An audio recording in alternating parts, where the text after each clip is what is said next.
something really bad had happened, that they had moved money inappropriately from client accounts into Sam's personal account. Sam had positioned himself as somebody that was well risk managed. You just have to imagine the impression that we all had of him, which was 180 degrees away from what he was actually really doing. It's not the things that you worry about, the things that, okay, that's a risk, I have to worry about this.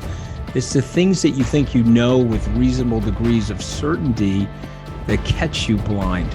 You're hanging out and spending a lot of time with 30-year-old Sam, and I'm just wondering what your impressions were then. I sat on his trading desk in the Bahamas. I saw the volume coming in through the computer systems. I saw the spreads that they were making. There was no evidence in his data room when we did our due diligence that any assets were commingled. He had audited financials. Of course, he created an accounting backdoor that allowed him to do that. Who the hell do you think you are to trample on me and the people around me to do something like that? If you had done this interview with me on September the 8th, after I announced the deal with FTX, I would have thought that we were building the next generation exchange and we were going to have a powerful asset management enterprise. But here's the thing, that's life. Life is happening to you as you're planning something else.